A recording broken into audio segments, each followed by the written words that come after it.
Comme chaque été, comme chaque période estivale, ou en tout cas chaque période à forte chaleur, sur cette chaîne, je vous fais souvent des vidéos pour vous rappeler les mesures de sécurité, les mesures de prévention,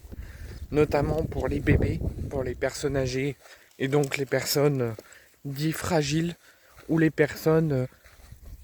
adultes mais qui sont quand même fragiles suite à plusieurs pathologies ou pour X, Y, Z raisons. Je vous conseille, c'est un conseil qui tombe souvent pendant les périodes de forte chaleur ou pendant les périodes estivales, la journée, en tout cas vers l'heure du midi, vers le début d'après-midi jusqu'à au moins début de soirée, à fermer vos volets, à fermer vos stores et à essayer, je sais que c'est très embêtant parce que vous vous retrouvez dans le noir, vous vous retrouvez enfermé sans aucune lumière, mais je vous conseille vivement pendant quelques heures de la journée, aux périodes où le soleil tape beaucoup, où il y a très peu d'ombre et où il fait très chaud, pour éviter que justement le soleil tape chez vous, tape par exemple dans votre véranda, tape dans votre salon, dans votre cuisine, où la chaleur va être extrême dans votre maison,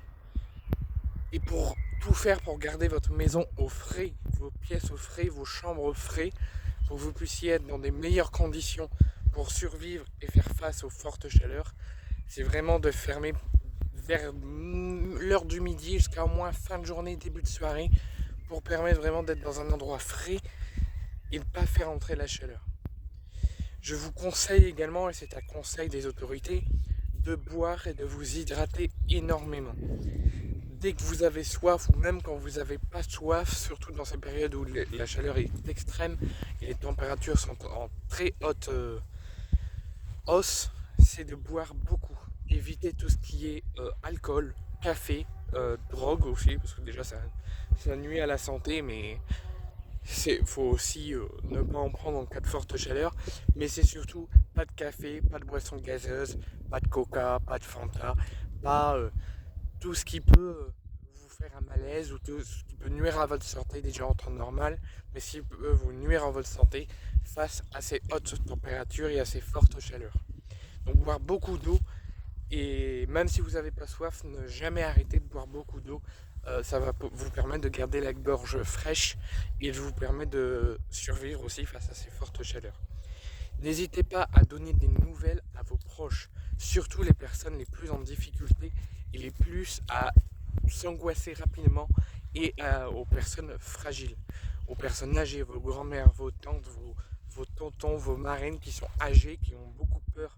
et qui tiennent à vous. C'est vraiment de leur tenir informés heure par heure que vous allez bien, que tout va bien, pour qu'ils n'ont pas à s'inquiéter pendant ces fortes chaleurs, car ça peut, en plus de la chaleur, nuire à leur santé.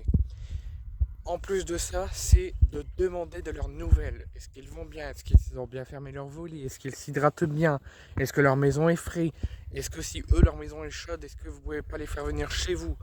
Trouvez un moyen pour qu'ils soient dans de meilleures dispositions et dans de meilleures conditions. Bien sûr, il y a d'autres et beaucoup d'autres consignes, mais ça serait très long de vous le faire en vidéo. Donc n'hésitez pas à aller sur les sites des autorités, du gouvernement, pour aller chercher les meilleurs conseils pour survivre à ces fortes chaleurs qui ne sont pas encore partout en France, mais qui commencent à l'être et à nous envahir, avec notamment plus de 31 degrés, voire même plus de 36 attendus ces prochains jours.